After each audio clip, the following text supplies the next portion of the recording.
जब मुझे निकाला गया था, मुझे ये नहीं पता था मेरी कितनी उम्र है या मैं क्या कर रही हूँ। फिर अम्मी मेरी फौत हो गई। फिर अपने घर में गई, घर वालों ने फिर भी मुझे मारा पीटा, निकाल दिया।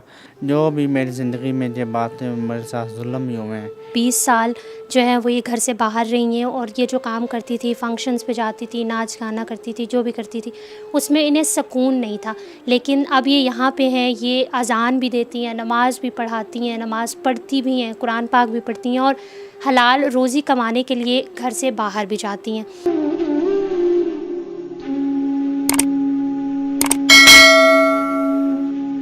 अस्सलाम वालेकुम नाज़रीन, और साफ़ डिजिटल के साथ में हूँ आपकी मेज़बान आमना मजीद। नाज़रीन, हमारे मुआशरे में जब भी ख्वाजा सरा कम्युनिटी का नाम लिया जाता है तो हमारे दिमाग में यही सोच आती है कि शायद ये नाच गाना करते हैं और भीख मांगते हैं और इसी तरह अपना रोज़गार चलाते हैं। लेकिन आज की वीडियो में हम आपको मिलवाएंगे सोनिया नामी ख्वाजा सरा से, जो अपना रोज़गार करने के लिए जो है, रोज़गार कमाने के लिए बेसिकली जो है वो एक स्टॉल लगाती हैं, बच्चों के खिलौनों का स्टॉल है वो, और उसके अलावा जो है वो सिलाई कढ़ाई का काम भी करती हैं। सोनिया कौन है, उनके साथ क्या हुआ, 20 साल वो, उनका ये कहना है कि 20 साल से जो है वो अपने घर से बाहर हैं, तो वो 20 साल कहाँ रही हैं, किस तरह वो अपना गुजारा कर रही हैं और कहाँ पे रहती हैं, ये सब बातें हम उनसे करेंगे। हमारे साथ सोनिया मौजूद हैं। अस्सलाम वालेकुम। वालेकुम अस्सलाम। कैसी हैं आप? मैं ठीक ठाक। अच्छा, मुझे बताएं कि आप कहाँ से हैं? मैं चनियोर शहर से। तो आपका कहना है कि आप 20 साल से घर से बाहर हैं। 20 साल से घर से बाहर हूँ। जब मुझे निकाला गया था, मुझे ये नहीं पता था मेरी कितनी उम्र है या मैं क्या कर रही हूँ। तो मुझे एक मेरी सहेली मिल गई, मैडम सैमा, वो मुझे सिला वाली में ले गई। फिर मैं उसके पास रहती थी, उसके साथ जाती थी फंक्शनों पे, इधर उधर जो काम वो करवाते थे उनके साथ वो काम करती थी मैं। छोटी उम्र में आप फंक्शंस में जाना शुरू हो गई थी? नहीं, जो सबसे पहले उन्होंने शुरुआत की थी ना, उनके बर्तन धोती थी, उनके साथ जाना, उनके पैसे उठाने। फिर जब मैं बड़ी होती गई, उसके बाद फिर उन्होंने मुझे फंक्शनों पे ले जाना। फंक्शनों को फिर मैं जाती थी, वो फंक्शन करती थी। फिर 20 साल। फंक्शंस में आप नाचती थी? हाँ, मैं नाचती थी, फंक्शन वगैरह करती थी। जो पैसे होते थे वो कुछ वो ले लेते थे, कुछ वो कुछ मैं अपना खर्चा कर लेती थी। फिर 20 साल के बाद मुझे पता चला कि मेरी वालिदा फौत हो गई है। 20 साल बाद, अब 20 साल आप यही काम करती रही हैं और अपनी सहेली के साथ रहती थी, वहाँ पे नाच गाना और जिस तरीके से रोज़गार चलता है। मैडम से। 20 साल बाद आपको पता चला कि आपकी मदर की डेथ होगी। हाँ, मेरी अम्मी की ना, फिर अम्मी मेरी फौत हो गई। उसके बाद फिर मैं अपने घर गई। फिर अपने घर में गई, घर वालों ने फिर भी मुझे मारा पीटा, निकाल दिया। घर कब गई थी आप 20 साल बाद, जब आपकी अम्मी की? मैंने 1 साल पहले मैं घर गई तो उन्होंने फिर मुझे मारा पीटा, फिर उन्होंने मुझे निकाल दिया। उन्होंने कहा घर से निकल जाओ। फिर मैं अपनी माँ की कब्र पे गई तो मुझे बहुत दुख लगा। आपके कितने बहन भाई हैं? मेरे तो मैं हम दो, मेरे एक भाई है, तो 2 बहनें हैं बस। तो एक मैं हूँ बस। फिर मुझे अफसोस लगा। उसके बाद फिर मैंने इंटरव्यू देखा 6 माह पहले, रानी बाजी रानी खान का। फिर इनके साथ मैंने रब्ता किया। मैंने कहा अगर आप अल्लाह के रास्ते पे चल रहे हो तो मुझे भी ले जाओ। मेरी अम्मी फौत हो गई है तो मैंने ये काम छोड़ देना है। अच्छा जी, जब आपकी अम्मी तो 20 साल बाद फोत हुई है ना, 20 साल पहले आप जिस सहेली के साथ रहती थी, उसके बारे में बताएं कि आप वहाँ पे किस तरह थी। फंक्शंस में तो आप जाती थी, काम करती थी, जो भी था, लेकिन इस मुआशरे ने आपको एक्सेप्ट किया था? लोगों का रवैया कैसा था आपके साथ?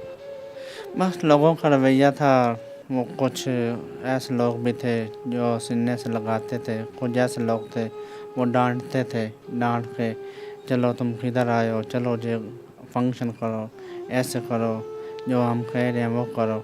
फिर कुछ ज़बरदस्ती करते थे? ज़बरदस्ती करते थे। जो भी मेरी ज़िंदगी में ये बातें मेरे साथ जुल्म ही हुए हैं।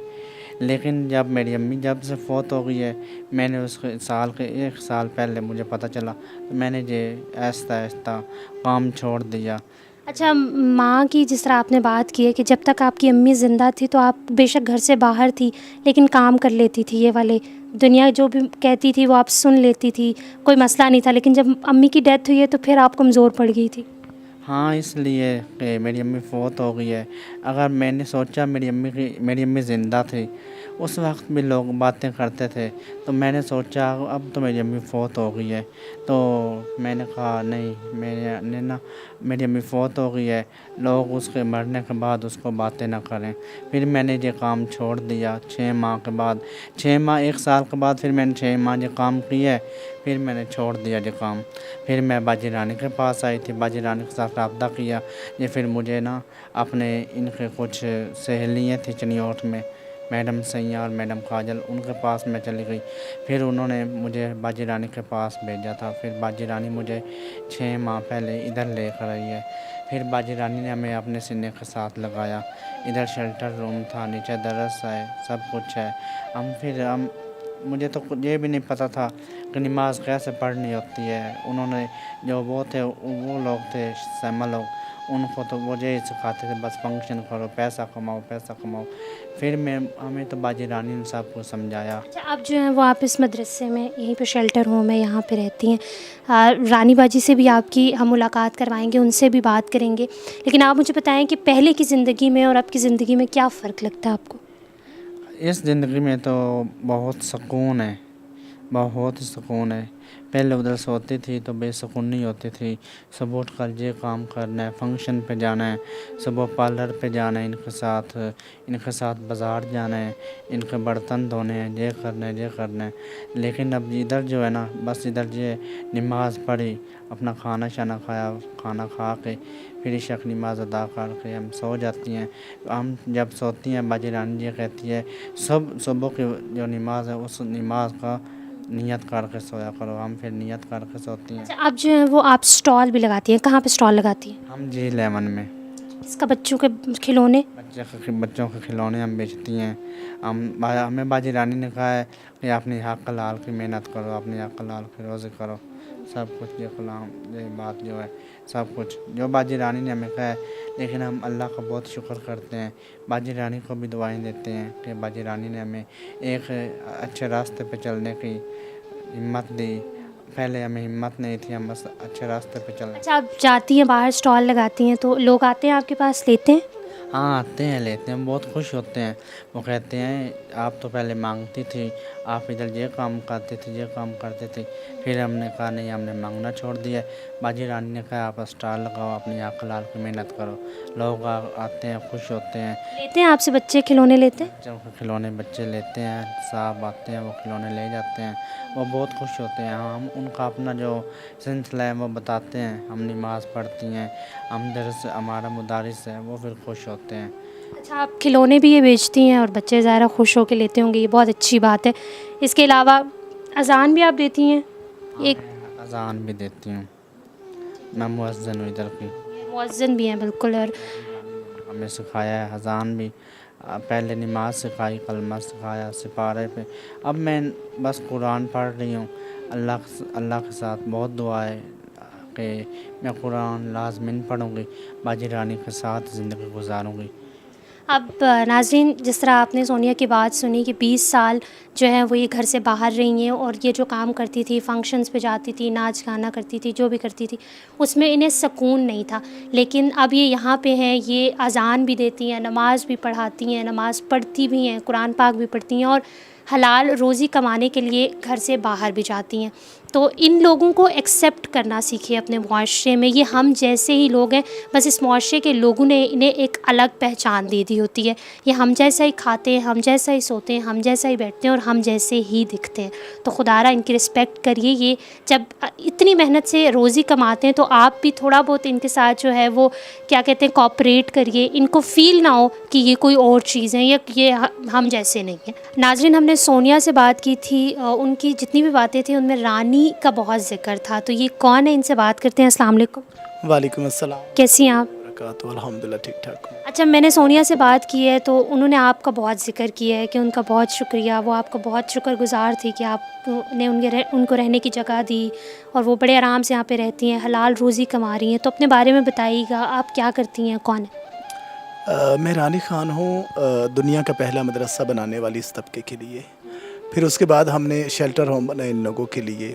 फिर उसके बाद हमने जो है इनके रोज़गार के लिए भी स्टॉल लगाए और बाकी भी काम प्रोजेक्ट किए। तो बहुत खुशी होती है किस तरह के लोग जब मुझे कॉल करते हैं। ये वो लोग हैं जो पीसे हुए हैं, ज़माने के पीसे हुए लोग हैं, और हमारा वो हकीर तबका है जो हर एक का ठुकराया हुआ है। तो मैंने कहा क्यों ना मैं इनके लिए ऐसा इनिशिएटिव लूँ कि इनको किसी भी चीज़ की कमी ना हो, ना वालिदैन की कमी का इनको एहसास हो, ना बहन भाइयों का। हमने शेल्टर होम बना लिया। आपने इस शेल्टर पे विज़िट किया होगा कि माशाल्लाह से बहुत अच्छा शेल्टर है, और इस्लामाबाद की खूबसूरती तो सब लोग जानते हैं। फिर यहाँ शेल्टर में जब हम शाम को आती हैं तो पहाड़ों से बातें करती हैं, कोई सहराओं से बात करता है, कोई फ़िज़ाओं से बात करता है, कोई आपस में बात करते हैं, कोई दरख्तों से खेलता है। तो इस तरह वो ना एक मगन रहते हैं। जो दुख उन्होंने देखे होते हैं ना, वो कम ही उनको एहसास होता है। तो यही मेरी कोशिश थी कि मदरसा बनाया जाए इन लोगों के लिए, 3 और दुनिया बने इनकी, फिर उसके बाद शेल्टर होम बनाए, वहाँ ये रिहाइश पजीर हो अपनी। साथ में हलाल रोज़ी भी कमा रही हैं, जिस तरह स्टॉल्स भी आपने लगा के दिए हैं, तो उसके बारे में बताइए। जी, स्टॉल हमने इसलिए लगा के दिए कि हर इंसान के अपने भी खर्चे होते हैं, और दिन में फारिग रहना से बेहतर है कि कोई काम किया जाए। फिर हमने स्टॉल लगा कर दिए खिलौनों के। हमने इनको सिलाई सेंटर, आपने देखा होगा, वो बना के दिया हमने इन लोगों को कि कोई काम सीखना चाहे टेलरिंग का। ज़्यादा ख्वाजा सर टेलरिंग का काम सीखते हैं, और कुछ इनमें ऐसे भी ख्वाजा सर आए जो कहते हैं कि हमें मेकअप का बहुत शौक़ है, तो मैं मेकअप आर्टिस्ट हूँ, इन लोगों को वो भी टिप्स देती रहती हूँ। डिफरेंट प्रोफेशंस में ना हलाल रोज़ी कमाने के तरीके कि वो घर में काम भी कर लें और लोगों की नज़रों से भी बचे रहें। शायद ये हेजिटेट होते होंगे उस तरीके से बाहर निकलना, जिस तरह आम लोग काम करते हैं, तो पहली दफ़ा ये काम कर रहे होंगे तो ये हेजिटेशन इन्हें होती होगी कि लोग क्या कहेंगे।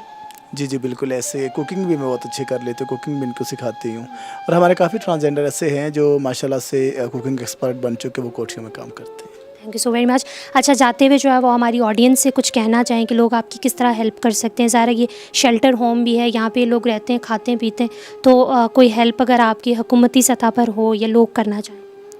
हुकूमत से मेरी कोई हेल्प की तवक्को नहीं है। मैं काफ़ी कर चुकी हूँ, काफ़ी एप्लीकेशनें सेंड कर चुकी हूँ, एक्सेप्ट भी हुई है, जवाब भी आए उनके कि आप हेल्थ कार्ड बनाएं, आप इनको वो 5000 रुपये माहाना इनकम सपोर्ट बेनज़ीर में। कुछ नहीं हुआ। आवाम से मैं इतना चाहूँगी कि देखिए, बहुत सी फंडिंग होती है, बहुत से लोगों को, बहुत अच्छे अच्छे लोग हैं। मैं चाहती हूँ कि मुझे सिर्फ़ एक 5 मरले का प्लाट दिया जाए, या कुछ दोस्त मिलकर लेके दे दें, जिसमें हम मदरसा बनाएंगे। वो हमारे लिए नहीं होगा, वो हमारा एक प्रॉपर मदरसा होगा। वो मेरे जाने के बाद भी ये काम कंटिन्यू रहेगा क़यामत तक। जो भी वहाँ सजदे करेंगे मुझे भी सवाब मिलेगा और उन लोगों को भी सवाब मिलेगा। हम इतना जो है गुनाह करते हैं, एक भूल समझ के ये काम क्यों नहीं कर लेते। तो मेरी हर एक से तवक्को है कि इस काम में बढ़ चढ़ कर आप लोग भी हिस्सा लें। Thank you so very much. जिस तरह नाजरीन आपने रानी की बात सुनी, पाकिस्तान के बारे में कहा जाता है कि ये दुनिया में जो है वो उन मुल्कों में आता है जो सबसे ज़्यादा अतिया देते हैं, फंडिंग देते हैं। तो जब आप दीगर चीज़ों में लोगों को जो है वो उनकी हेल्प कर रहे हैं, तो ये भी हम जैसी ही कम्युनिटी है, इसकी भी हेल्प करना आप लोगों का फ़र्ज़ है। आई होप कि आपको हमारी आज की वीडियो पसंद आई होगी और जो हमारा मकसद था वो ज़रूर पूरा होगा। Thank you so very much. Amna Majeed को इजाज़त दीजिए। अल्लाह हाफ़िज़।